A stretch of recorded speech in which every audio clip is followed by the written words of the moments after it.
Mi pregunta, ¿sí? Siempre que se corta, tengo que hablar yo para que se corte. Es que yo no me fijé, fíjate, siempre un poco trato de avisarles, pero hoy estaba muy concentrada, perdón. Bueno, igual nosotras. Mira, cuando rezamos el rosario y viene la institución de la Eucaristía, mi hermana, el otro día yo platicaba con ella, le dije, es el milagro único de que Dios quiere habitar en mí. Es un milagro que no lo puedo razonar, simplemente lo vivo, lo acepto y lo agradezco. Pero le decía yo el otro día, ¿qué milagro es mayor para el hombre, ya que él quiso habitar entre nosotros? ¿Su encarnación o la Eucaristía? ¿O los dos son uno junto al otro? Más bien son como tres, porque realmente te das cuenta. Te lo voy a hacer así sencillito, ¿verdad? La encarnación es el acto más grande de amor de Dios que se despoja, lo dice Filipenses, se despoja de toda molécula o lo que querrás divino para hacerse 100% humano en el vientre de María. Eso hay que entenderlo, con toda una acción de amor. Ok. Luego, los misterios de la luz que presentan a Jesús liberando. Una acción maravillosa, liberadora. Sin juicios, sin condenas, liberando al ser humano de la atadura. Bellísimo misterio. O sea, llevamos dos. Misterio de la encarnación, misterio de la luz. Luego miramos el misterio de la redención. Ninguno de ellos va solo, porque sin el de la luz no está sin la encarnación. Es el ministerio de Jesús. Y sin la encarnación no hay la redención, que es llevar Jesús su mensaje hasta la última consecuencia, hasta la última gota de su sangre y de su vida.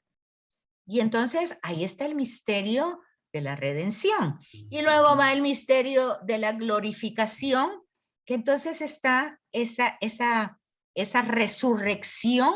Y aquí habría que leer los capítulos del 14 al 17 del Evangelio de Juan, que es el testamento de Jesús.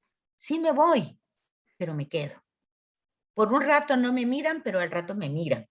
¿Qué pasa? Es entonces a través de esos 4 misterios, que maravillosa luz la de Juan Pablo II de los misterios luminosos, esos 4 van totalmente conectados. Y entonces en los gloriosos, pues nosotros vemos la consecuencia final, ¿verdad? ¿Cómo? Y eso ya habría que leer entonces Hebreos. ¿Cómo él entra como a la gloria, eso lo explica Juan, a la gloria que le perteneció desde siempre? Él entra como el único sacerdote, como el puro sacerdote al vientre del Padre, pero antes estuvo en el vientre de María. Entra al vientre del Padre, pero ¿para qué? A veces tristemente está sentado, no, lo vemos como pasivo, no. La carta a los Hebreos dice intercediendo día y noche por cada uno de nosotros. Y no solo dice la carta de los Hebreos, lo dice en el testamento de Juan en la oración sacerdotal, en el capítulo 17. Te estoy rogando por ellos, para que vivan en mí como yo vivo en ti, y para que juntos hagamos una habitación en ellos. Y entonces ahí está el sacramento de la Eucaristía. No va ninguno solo, todos van perfectamente unidos desde la perspectiva teológica. No tiene uno mayor valor que el otro. La encarnación no es mayor que la redención ni la glorificación. Todos van, si no hay uno, no hay nada. Y igual pasa con el Antiguo Testamento, porque no podemos ver a Jesús como que apareció así de repente. Está enraizado en una cultura, está enraizado en una humanidad que es la de María. Entonces, vean lo que hemos dicho, ese es el hilo conductor. El hilo conductor que va desde el principio. Y ve un poco esto, Susi. Habacuc, capítulo 3, del 17 al 18. Ve cómo ve el profeta el sufrimiento y el dolor en el tema del exilio, ¿verdad? Porque ellos regresan del exilio, o sea, el exilio es la experiencia que vive Israel muy parecida al éxodo, ¿verdad? porque estaban en esclavitud y pasan por el desierto 40 años de sufrimiento. Y luego vemos entonces ahora el exilio, pasan 70 años en el exilio y ellos no tienen una visión clara. Pero oye, ¿qué dice Habacuc aquí? Para que veas cómo es el sentido del dolor.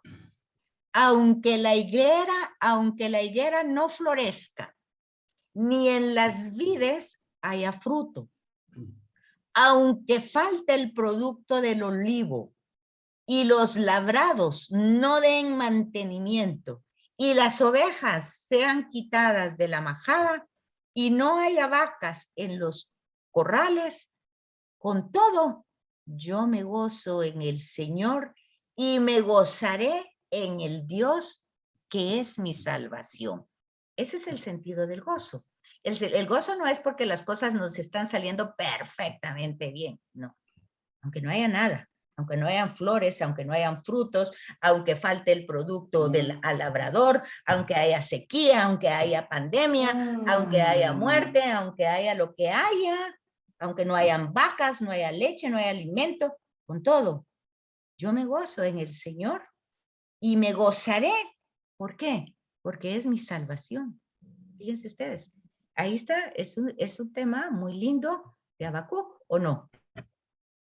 ¿Qué dicen ustedes? Volví a repetir, es Habacuc 3. Habacuc, espérame, ahorita te digo. Habacuc 3 del 17, son 2 versículos, 17 y 18. Creo que se puede leer un poquito más de eso, ¿verdad? Pero yo un poquito haciéndole la síntesis, eso.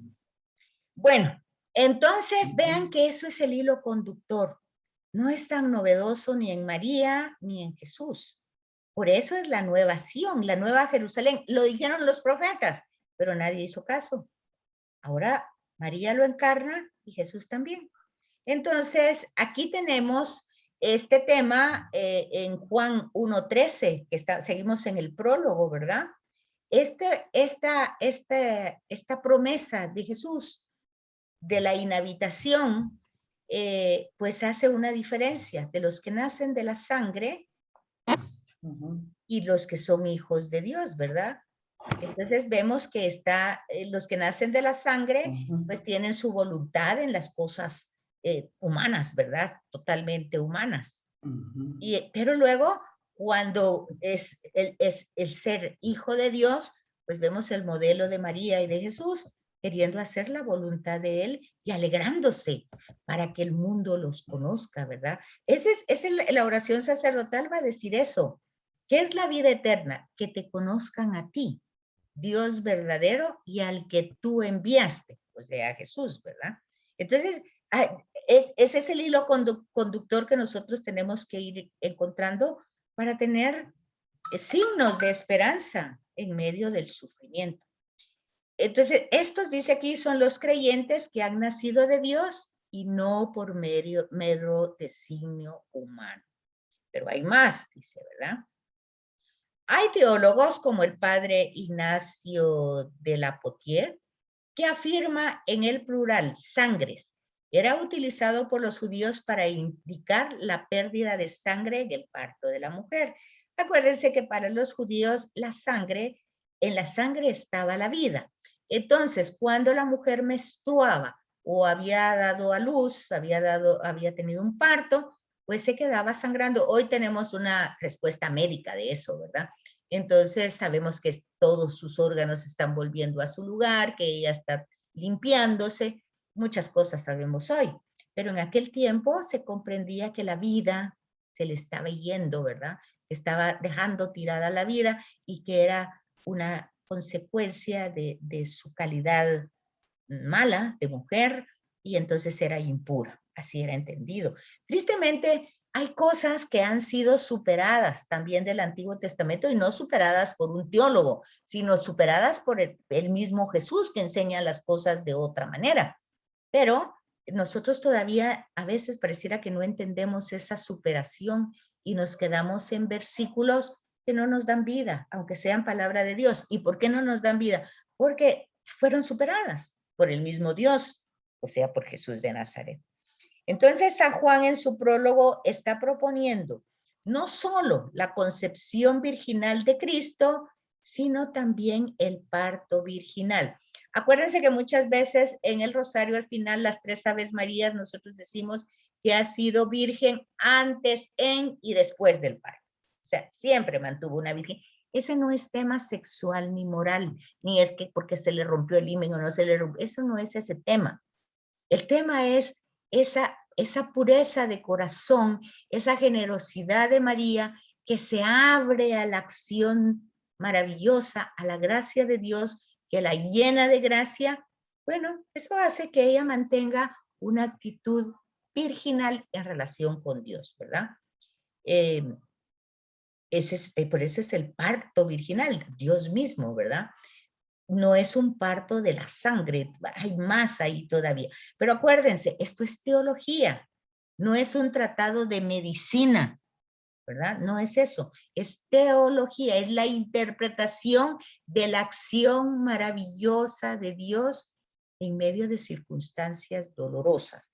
Y puesto que el parto es un momento de dolor, ya ven cómo lo va a presentar Lucas, no solo con el dolor físico de María que va a dar a luz, sino también con el dolor de que la humanidad no lo recibe, no hay donde nazca, no hay un lugar. Y eso Juan lo dice de otra manera. Vino a los suyos y los suyos no lo recibieron. O sea, no es el tema, porque fíjense, si ustedes hacen un poquito de referencia, se van a dar cuenta que el tema de que no había un cuarto ni un lugar donde naciera Jesús no es un tema cultural de los judíos. Los judíos tenían como norma ayudar al extranjero. Esa era su norma. Vean ustedes a Abraham, pues, se le aparecen ahí y él va a dar comida. Mucho más a una mujer que está a punto de dar a luz. Entonces, vean que no tenemos que leer desde una perspectiva histórica, sino teológica. Es decir, Jesús no tuvo aceptación, ni su mensaje, ni su persona, nada, ni su muerte. El único que aceptó a Jesús fue el Padre. Es la ofrenda que nosotros presentamos en el altar diariamente, es a Jesús. Es lo que Pablo dice, y a este muerto y resucitado, porque la resurrección es el aval del Padre diciendo bien hecho, bien hecho. Es ese dedo que nosotros ponemos así, es la resurrección. O sea, bien hecho, lo hiciste bien, pero nadie más vio eso. O sea, eso ya después ya hay temas de la resurrección y todo lo que ustedes quieran, pero el punto fundamental y al que al final nos tendría que importar a nosotros es el aval del Padre, ¿verdad? Si lo que hicimos está bien hecho o no. No que tanto un padre nos aplauda o una comunidad nos aplauda. Que bueno, si lo hace que no esté mal, pero porque seguramente se está dando un buen testimonio. Pero el punto ya lo presenta Jesús en la lectura del domingo. Si lo hacemos con esa intención, pues ya está todo perdido, porque ya tuvimos ahí el aplauso del pueblo que nos está diciendo muy bien, muy bien. Lo que nos tendría que interesar es pues el Padre. Y ya Jesús en Mateo va a decir, no todo el que dice Señor, Señor tiene que ver. Bueno, pues ya ustedes ven que todo eso se va complementando. Ahora vamos con el sentido mariológico del texto. ¿Cómo están de tiempo? Porque son las 10. Yo creo que podemos seguir. Ok. Entonces, des en cuenta que en el Evangelio de Juan, eso es lo que estamos viendo, este prólogo no da ningún dato histórico, no da ningún dato histórico. Y si ustedes se fijan bien, Lucas y Mateo tampoco, aunque pareciera que sí, porque mete el mensaje en una cierta historia. Pero ya dijimos, esa historia es construida. Porque en el primer movimiento cristiano, pues sea el apostólico, toda la figura está centrada y toda la expectación y todo el evangelio está centrado en Jesús. El ejemplo concreto es el evangelio de Marcos. Ahí no aparece nada ni de su nacimiento, ni ninguna información histórica, porque ahí se dan cuenta ustedes que todo está centrado en Jesús. Ya Lucas, posterior, mucho posterior, 2 generaciones después, 3 generaciones, Mateo igual, pues ya van a ser el enfoque del nacimiento. Entonces, este enfoque, y es que resulta lógico, es como que la gente preguntara, bueno, pues está bien, él es el hijo de Dios, ¿cómo nació? ¿Cómo fue? Los griegos se lo preguntaban, los judíos se lo preguntaban, y todavía empieza la elaboración, ¿verdad? No obstante, dice, se ve que Juan afirma que el Hijo unigénito del Padre asume una naturaleza humana. Por favor, pongan atención eso. Asume, no aparenta, no carga, asume. O sea, él es humano, ¿verdad? Una concepción y un parto, pues ahí es donde entra el tema virginal, porque no es, otra vez vuelvo a repetir, no es un tema médico, ni moral, ni sexual, sino que es un tema de la acción de Dios. No cita la palabra madre, pero de forma implícita presenta la palabra mujer, ¿verdad? Que concibe, que da luz, y el tema que lo hace de una manera virginal. ¿Qué quiere decir de una manera virginal? Es decir, si no está hablando que porque no se manchó de sangre o no tiene que ver nada de eso. Fíjense que eso en la antigüedad se entendía de esta manera, porque así me lo enseñaron a mí en el colegio, que María estaba pues ahí y de repente el niño ya había nacido y eso fue muy triste. Eso fue antes de Vaticano II. Entonces, ¿por qué? Porque quitaban a María toda la humanidad, entendiendo que el tema de la virginidad lo pusimos no en un sentido teológico, sino en un sentido moral, en un sentido, si ustedes quieren, hasta inhumano. Poco a poco, como la teología es eso, algo que se va remeditando, que se va profundizando, se va dando cuenta que esa catequesis quita la humanidad de Jesús, algo que los evangelios quisieron poner desde el principio. Jesús es 100% hombre y que el Señor mío Jesucristo lo dice y que el credo de alguna manera también lo dice, engendrado, no creo, pero de alguna manera por el proceso histórico, posiblemente por San Agustín, que tenía un poquito influencia maniquea, y en esa influencia maniquea que era el tema de Platón, lo bueno es bueno, lo malo es malo, el cuerpo es malo, el espíritu. Todavía oigo yo a sacerdotes que dicen, a Dios no le importa nuestro cuerpo, lo que le importa es nuestro espíritu. Error, porque entonces, ¿por qué es la resurrección? Porque es espiritual. Error, nuevamente, porque así no dice el texto. El texto dice que Jesús come, que Jesús habla, o sea, que muestra las llagas, o sea, tiene un cuerpo diferente. Pablo, ¿cómo lo explica? Lo explica como una semilla que tiene la vida, como que nosotros somos ahorita una semilla que tenemos la vida, y cuando nos entierran en la tierra, pues luego vamos a dar una planta, ya no va a salir la semilla, va a salir la planta. Y esa, bueno, esa es la explicación de Pablo. Entonces, todo eso es teología. Hay una teología de Pablo, hay una teología en Juan, hay una teología en los sinópticos, cada uno va teniendo su enfoque. ¿Y qué hace con esa teología? Pues va elaborando la mejor forma para que sus destinatarios entiendan lo que muy bien dice Susi, ese misterio.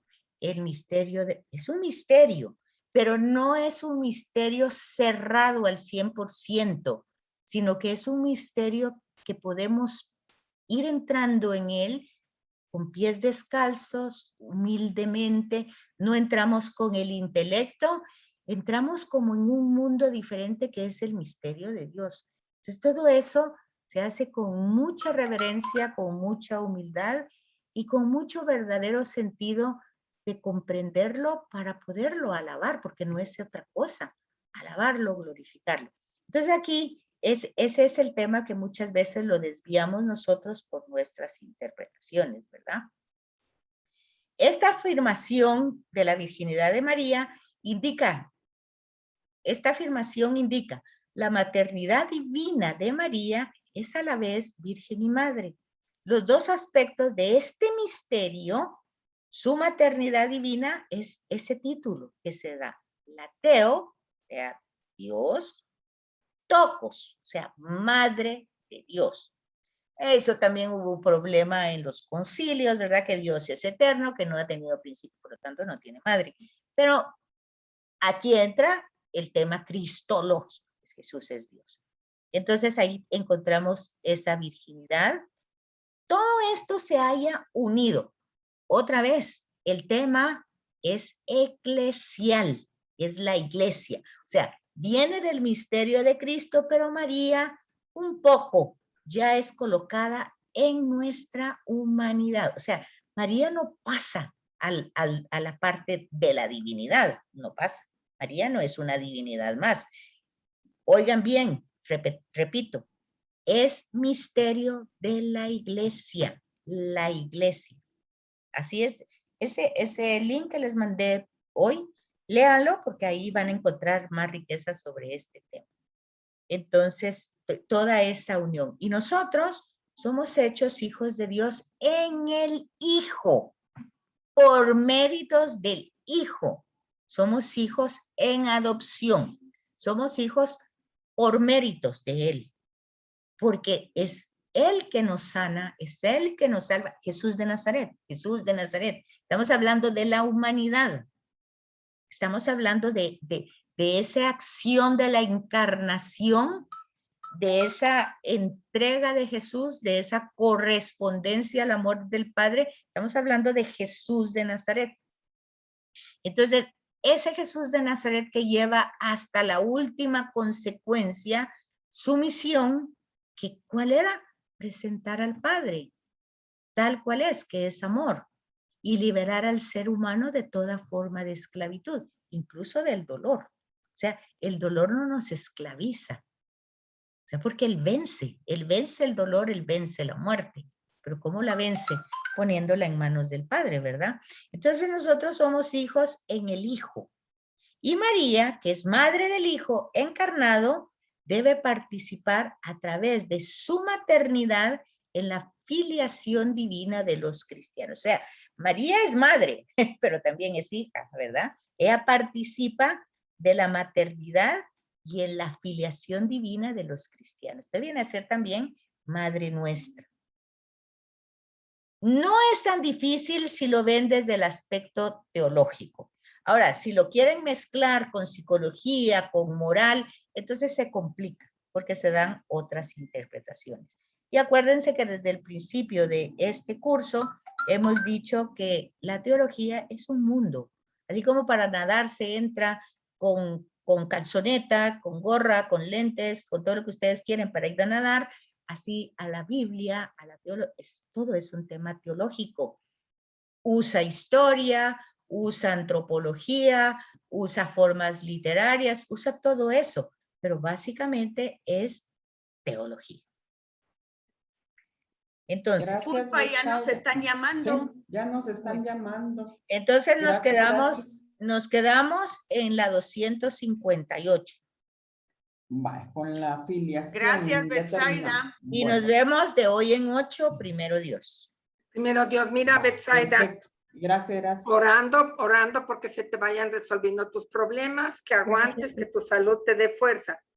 Un favor, Dime. el que nos enviaste todo el capítulo o información de Jesús que nos mandaste, la fe de Jesús, Ajá. ¿tú lo puedes enviar en otro formato para que yo lo pueda ampliar? Voy a tratar de pasarlo, de bajarlo a la computadora y mandarlo. Bueno. Para que lo puedas leer en la computadora. Sí, yo lo quiero ver en la computadora, pero me dejaba ampliar la letra. Le quería yo poner número de página, porque así sé en qué página me quedé, pero no pude. Soy muy lenta para esto. Así que te lo voy a agradecer. Y mira, pues vamos por la 258 y básicamente nos quedan 65 diapositivas. Ya vamos a terminar. Bueno, primero Dios, es un tema precioso. Mira, ya que no sé si tengas prisa. No, no tengo.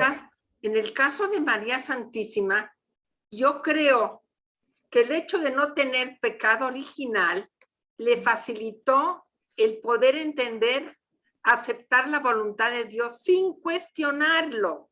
Entonces, eso fue para ella un privilegio, porque por supuesto era la elegida, pero Sí. no era en sí.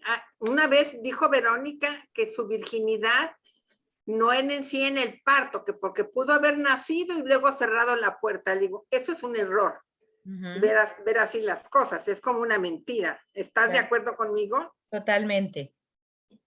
Que hubo parteras, posiblemente hubo parteras, porque supieron que iban a hacer. Es lo que te decía, es lo que te decía. Conociendo la cultura judía, es imposible que haya nacido en lugar de parteras con el buey y la mula. Es imposible. Conociendo la cultura, ¿me entendés? Correcto. Entonces, ahí es donde uno tiene que tener un poco la atención, es lo que les he tratado de decir desde el principio, el hilo conductor. No es que estás negando el relato, es que estás entendiendo que es una forma literaria que tiene de mostrar los Sanawin que confían plenamente en Dios y tienen unas figuras muy hermosas, por ejemplo, el buey y la mula mansos, humildes, el pesebre como lugar de alimento de animales. Todo puede tener una figura y una reflexión muy hermosa, pero históricamente es muy difícil que haya pasado así.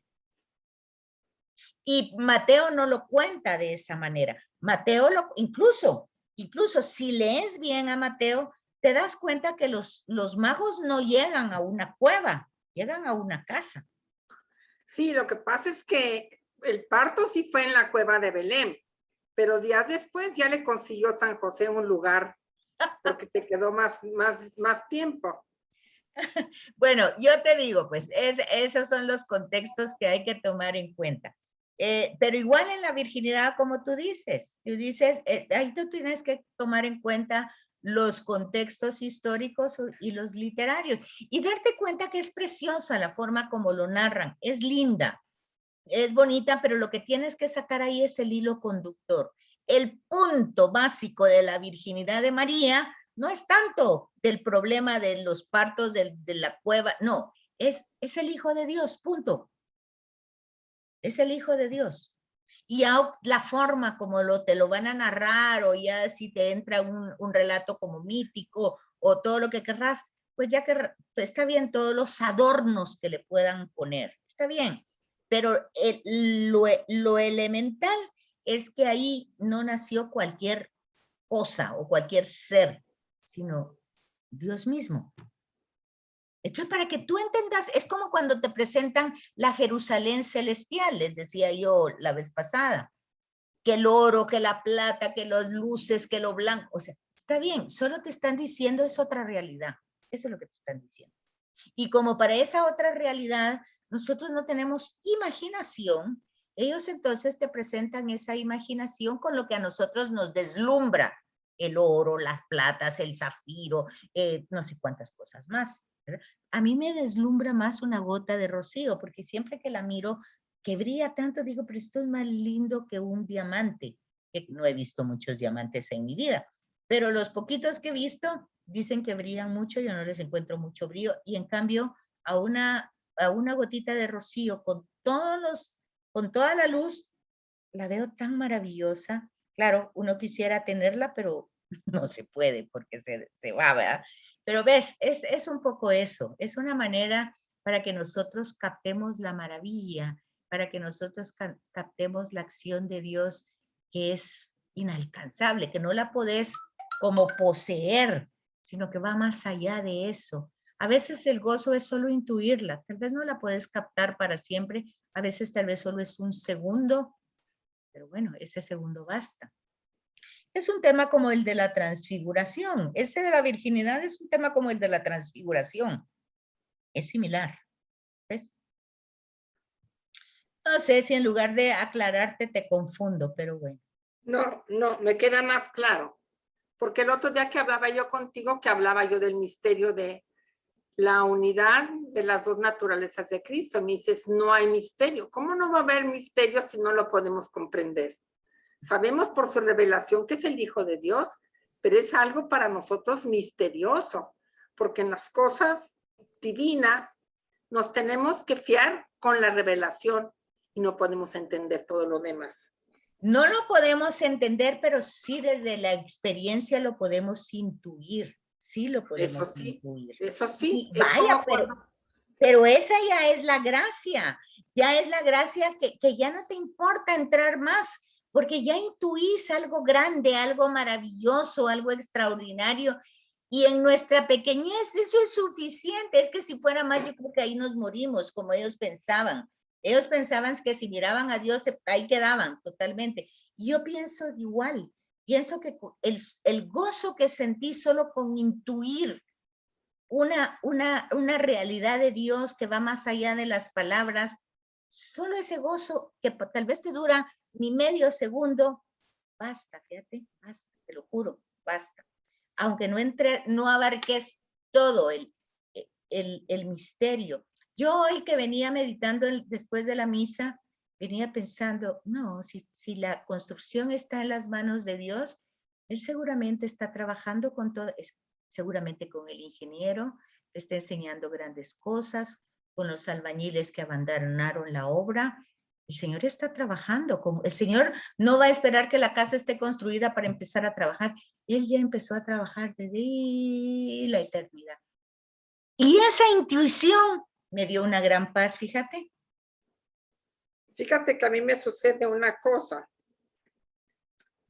Cuando comulgas el sacramento, no es posible, viendo el otro día las revelaciones que hizo a Santa Faustina, dice que lo que más le duele es que no seamos capaces de entender que está vivo.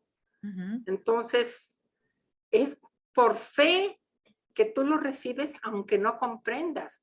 Y sabes que tú no eres el que lo asimila, sino que Él es el que te asimila a ti. Claro, igual en la comunión espiritual es un don único. ¿Estás de acuerdo conmigo? Totalmente. Totalmente.